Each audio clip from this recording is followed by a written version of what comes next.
What's up, everybody? Welcome to another edition of Beyond the Message Father's Day edition. How about that? Let's go. So this week I've got Pastor Matt with me. Give it up for Pastor Matt, What's everybody. up, y'all? And I've got, speaking of Father's Day, I've got my son, Mason. What's going on? So excited to have you. Mason and I actually did the experience together this week. So if you have not been joining us, we're in a summer series called Experience Summer, where experiences lock in spiritual application. We're in the book of James. This week, where were we? We were at Circle Bar Tea Forge and Blade Works in Pigeon Forge, Tennessee, talking about basically an old-timey blacksmith experience where we took a piece of metal and we beat the living crap out of it to get to a knife. And that was the experience. And we were talking about James. So this week, we talked about two things that really bring pressure in our lives.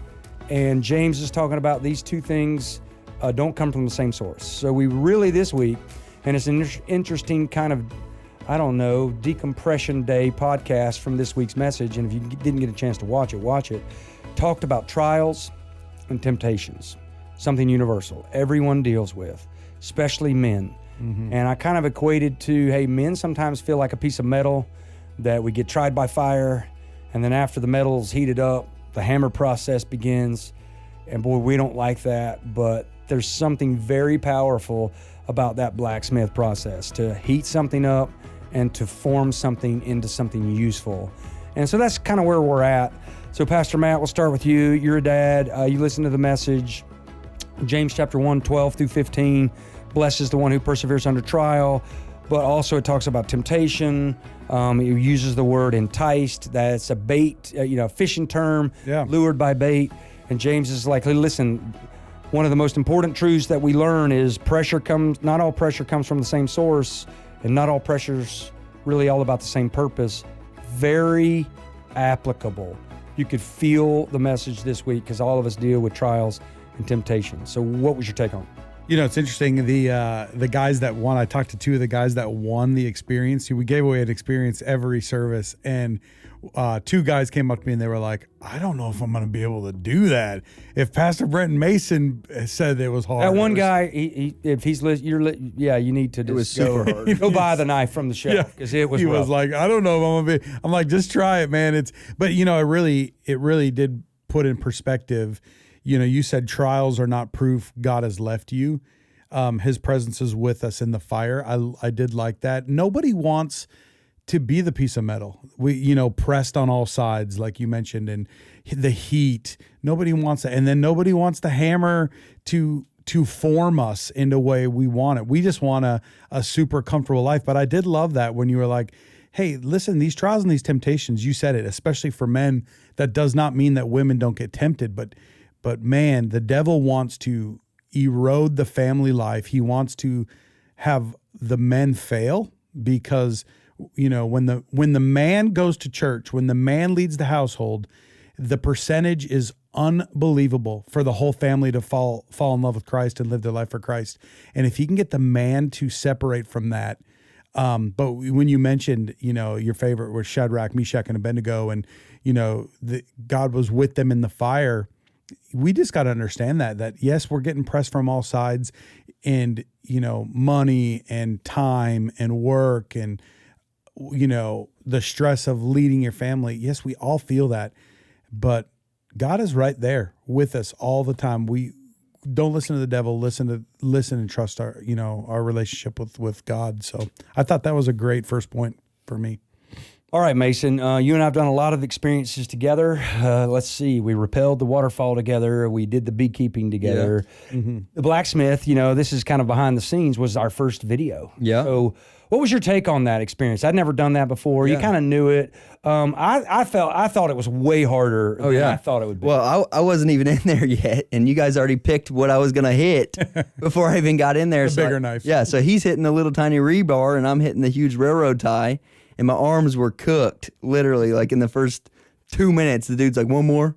What did you learn from that experience? Well, was it what you expected? It is what it is. I knew they heat up something and you hit it. Yeah. I kind of felt it was way more uncomfortable it was fun, but it was way more uncomfortable and harder. I wouldn't want to do that all the time. Well, yeah, I was thinking about like if God was the person, hitting the metal, how hard is that? Like sometimes we think God thinks, it's super hard molding our lives, but it's really not that hard for him to mold our lives. Like me and you hitting that, that piece of metal.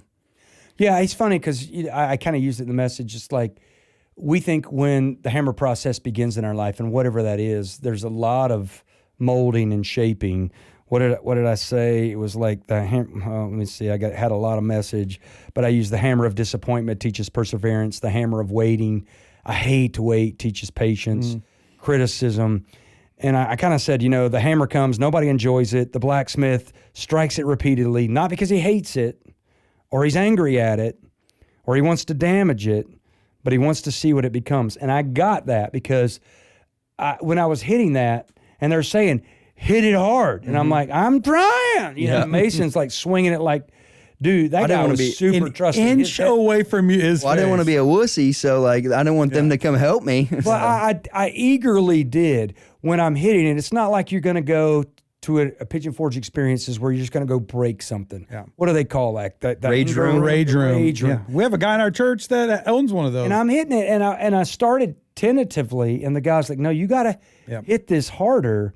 And so halfway through, I was eager to see what it was going to become. I'm like, are we really going to take this and turn it into a knife? Oh, cool. How is that going to be? And it was a lot harder than I thought, but I enjoyed the process to see what it would become. And you do, I mean, it's weird to put yourself in God's mind. Like, okay, I think that's how God feels about me. It's like, this is a lot harder. I would love to see what Brent can become, but it seems like it's a lot harder. And I don't think those hammers come because he hates me or he wants to destroy it. And I didn't have that mindset. And that's why I started, they had to coach us, hit it harder. Yeah. Because you wait, this should be easy. It's heated up, but they're like, no, you gotta get into this if you want to see what it becomes. I thought that was, it's such an analogous point to our lives. It's just real. Yeah, you said we see pressure, God sees purpose. I did, what you said, Mason, is it is cool to look at it that way, and I didn't see it. It's like, the blacksmith, if you would watch him make one of those, you'd be like, he makes that look easy. Mm-hmm. He makes that look easy. I make it look hard because you're you're doing it in your own strength. You're not the experienced one. God, that's the hard part of our lives is we just got to look to God and say, we trust you. He's going to make it look not perfect, but easier. Yeah, instead of us using the hammer like God used the hammer and shape our life, Exactly right. I thought about you, Mason, as you're not a father, but you're a husband, and you're kind of working to build your family. And I'm like, hey, guys, we feel like a piece of metal. Work presses in, bills press in, family needs press in, private battles, and we feel the heat. And we're like, is God for me or God against me? So you're 23, newly married, a couple years. Before that, I don't know if you necessarily had trials. You had trials maybe in high school because of what I did. Some people said stuff that, you didn't want to deal with, and it is because you're a preacher's kid. What are trials that you see the 23-somethings have? Because you're dealing with teenagers, but you're also hanging out with young adults. Yeah, right now I think it's purpose. A lot of them don't have a purpose in life. They don't know what they were going to do. They're just literally... They don't want to work. They just want to sit on their phone, most of them. And, literally they can't find their purpose. And so you think about that and you compound, okay, when they actually get married and they have bills and they don't have a purpose and it's like it's a bad cycle. What are you seeing, Matt? Yeah, and we talked about this right before we went live, is when you talk about push the clock forward, that has such a big purpose, and that can be in anything in life, especially with what Mason was talking about, that generation.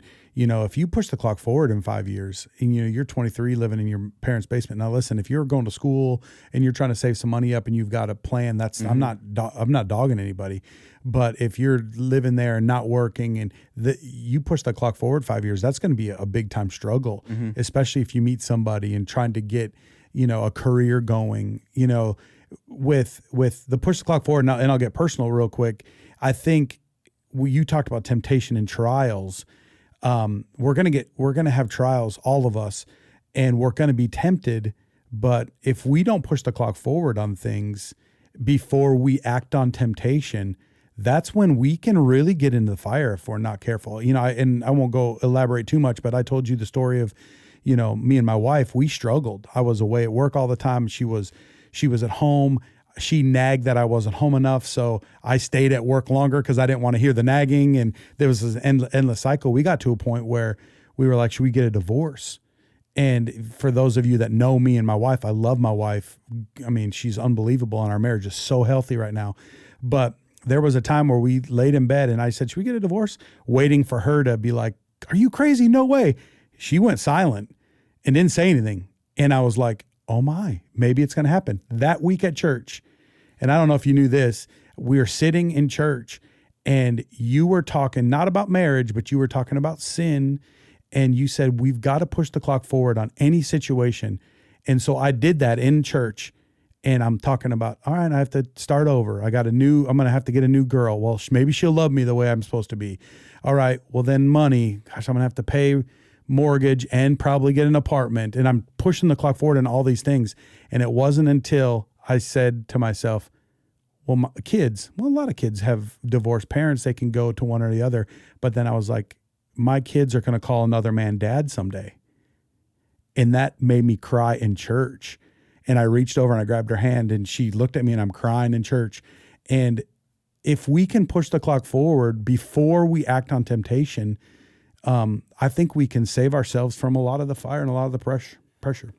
I mean, that kind of merges what the message was all about this week. It's trials lead to temptation. When you're going through a struggle, the way I've worded it, a trial is financial pressure. Mason's generation, Mason feels that. Yep. I mean, it is incredibly hard. Difficult. 23 years old in this community, any community, to live it. And so your temptation is, how can I compromise my integrity? Mason's always says, Dad, I'll have to just do some crazy stuff. I got to make, and I'm like, well, wait a minute. A trial involves loneliness. Yeah. So the temptation is, and this is Mason's generation, well, then I'm going to find companionship or I'm going to find comfort in all the wrong places. Yeah. And that's how it is. It's not, James it merges our lives perfectly together. It's not, hey, I go through a trial and then maybe I go through temptation. I think the trial in our lives are like, well, okay, God, I'm going to try anything but you. Yeah. And that's how I did the 4 food groups of, temptation. There's everything's floating by. Mason's the fisherman. I'm not, and that word entice is a fishing term. It's the bait floating by. And the enemy's going to throw out every kind of bait because not all bait works. I know that as a fisherman. Typically, if I'm in the boat, we don't catch nothing. But, I mean, Mason will tell you, he'll have a tackle box. Yeah. And how much kinds of bait do you have? Oh, a ton. Yeah. And so think about that. It's in our lives. And so, Matt, you just kind of laid out that perfectly. You go through a trial where it's like, we're not on the same page here. We're all, and then all of a sudden the temptation is when marriage gets hard, just quit. Yeah. So grass is greener on somebody else's septic tank? No, it's not. No. And that's where people are today. They find themselves in a really situation where this week I just started clapping, and that's my haunting clap, like the devil's in a corner, like, yes, you go that direction, jack up your life. No one's going to care at all. That's right. Good luck. And then Mason and I, let's go about this real quick because I'm not going to, his name's going to remain nameless, but because he went through that situation, tempted to kind of get after an employee that stabbed him in the back.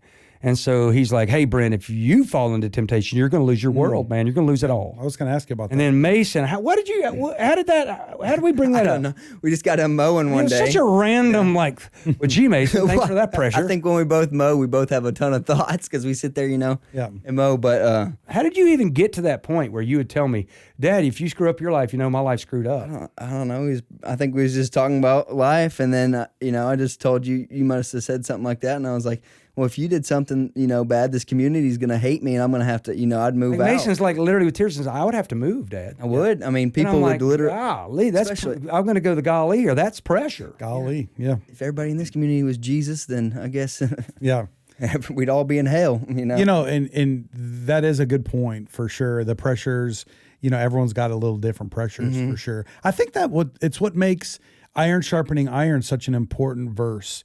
And we're not supposed to do life by ourselves. I think we're supposed to be surrounded by people that sharpen us. That scripture is so good, and it works perfect with making these knives that you guys did.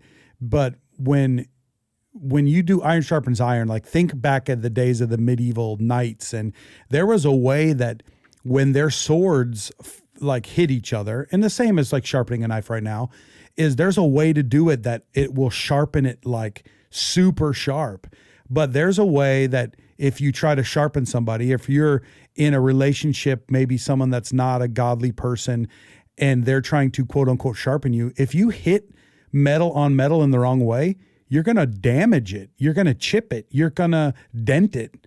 But if you have those people in your life that lead you to Christ, that give you godly wisdom, then you're hitting those blades in a way that you're getting really, really sharp, and you're sharpening against the enemy. So surround yourself with people that will lift you up, encourage you, especially when you go through those trials and those temptations, that'll reach out and be that hand for you. That's kind of... I just think the analogy of going through this blacksmith process, the fire and the hammer, is so much our lives. Yeah. And I don't know if I alluded to it enough, but there's so much fire in Scripture. Fire represents judgment, the Holy Spirit, God's presence, God's power, but really purification and refining. Yeah. And all of us have gone through trials that we went through a season that we did not want to go through. And we're like, man, but if you trust God, you're so much stronger. You see so much clearer.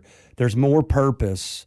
And I think, every generation now has changed, but we all have this same kind of common denominator is all of us seek comfort at all cost. That's what life is all about, but that's not necessarily true. And for Mason, he's going to go through fire. And there's stuff that I can't help him out of, but that's his life. And you got to go through that trial. And when you go through the trial, don't run from that trial. Don't run from that fire, because it can shape you. And I really wish I'd have brought that point out more. The same fire that God wants to use to refine our lives becomes the opportunity for the enemy to tempt us. And that's James. That was James. It's like, listen, go through the process. Blessed is the one who perseveres under trial. But then don't be tempted, and God didn't tempt you, but the enemy will tempt you. And boy, I think that therein lies the issue today more than ever. If we go through a trial at all, God, you're not real. If you are real, you don't care about me. Right. So I'm running from you, and I'll go find I'll put my trust in something else. I'm tempted to do everything else to get out of this trial. And then we leave the forge. So Mason and I will tell you, if we didn't finish the process, it would have been a useless piece of metal, a waste of time. Mm-hmm. And yet we had to sit there and kept hitting it and kept hitting it and kept hitting it till we didn't want to hit it no more. But they're like, keep hitting it. Yeah. And then it had to go through a polishing process. It had to go through a whole process. An hour we were there. Yeah. And then it turned into something where it's like, wow, this could be useful. Super cool. Yeah. How did you feel after? So like this is it made me think of when you were preaching. When you got done, like the whole thing, the whole process. Or just like, how did you feel when it was accomplished? Oh, it was super cool. I mean, I didn't expect, the knife to turn out that way at all. Like they cut it to my hand, they molded it to my hand, they shaped it's personalized. The blade exactly how I wanted. They twisted the handle, so my fingers fit in it perfectly. So yeah, it was super cool. I was kind of skeptical. I didn't think it was going to be cool at all when we went in there, and then ended up. I'm like, man, this is a pretty cool thing to sit out. That'll preach right there. I said it in church. Pigeon Forge is named after an iron forge. Little Pigeon River Forge, an iron forge on the Pigeon River in 1817. That's how this place was settled. And you think, well, this is the dumbest little tourist trap ever. What are we doing? But it's actually a place of transformation. And I really felt like we walked out like, we would come do this. This would be something that you would want to try as a family. I know my brother-in-law, Jeff, Mason's uncle, he would love that. And it's a place of transformation. It felt like a sense of accomplishment. It felt like we saw something finished, and it's useful. Yeah. A little piece of rebarb that's nothing. Nobody would care about that, but it turned into something that you will hold on to. And that, I think, you could almost be the cherry on top of this message, is throughout the Bible, God has used ordinary people, and this is a Father's Day message, so I'll say men, but women, you too, He's used ordinary, flawed people, and he's taken just a lump of us, and he can use us in a way, put us through trials, put us through temptations, that if we stay with the faith, we overcome, and we look back and we're like, God, thank you for that. Thank you, because that moment brought me closer to you. That moment helped change my family tree. That moment helped my family follow Christ now, and it's worth it, and it's an accomplishment. So, You know, sometimes I wish I could memorize word for word what I write down. It always comes off the paper differently, and I think it comes off the paper. I think it comes alive more than just what's on paper. Yep. But this is how I kind of concluded it in my thoughts. Because I was like, okay, what does this message mean for us? That's me. I don't want to waste people's time. I want you to hear, and there's got to be a life application. So this is how I worded it. What does this message mean for us today? What do we get out of James in this experience? Stay in the fire without quitting. Yep. God uses trials to form endurance, not defeat. Refuse to blame shift. Don't ever say, well, God, it's your fault. James says, hey, the battle begins in the heart. So how about this is the analogy of what Mason and I did with this blacksmith moment. Deal with temptation early in life. Like hot metal that's got to be shaped quickly, temptation's got to be addressed before desire hardens into sin. ooh, That's let's good. go. Love God more than comfort. The promise of this crown of life for those who love him is not merely just to survive hardship. There's something that can happen. We all must stay forged into a person of patience, purity, and perseverance. So men, don't run from the fire. Don't yield to the bait. Do not confuse testing with temptation. Stand your ground, trust God, and let him forge in you the kind of faith that your children will inherit. I mean, that'll preach. Nothing else needs to And be it said. is, but it's life and it's hard because trials come, just like that story I said of that guy, this 60-year-old man trying to deal with his son in a wheelchair, and just watch that trial. And I'm like, I don't got any problems. What I kind of did push that clock to, what if that was Mason? Yeah. What if he could not do anything in life? He was going to be dependent, and I'm getting weaker and I can't deal with it. I would be tempted to say, hey, God, where are you at? And I would run to everything. Yeah. And we run to everything. And I just think we always got to trust. We got to trust God. Yeah, that's right. Guys, plug into the church. Look at the men's retreat. Get a group of guys. Get a group together so you guys can sharpen each other. Yeah. We can't do life alone. All right. Well, Matt, Mason, thanks so much for hanging with me today. Guys, thanks for listening. I hope you really listen and just keep jumping into God's Word. It's going to be a great series the rest of the summer. And guys in particular, if you are listening, put the men's retreat on your radar. Iron sharpens iron. One man sharpens another. Talk to you later. See you next week. Bye-bye.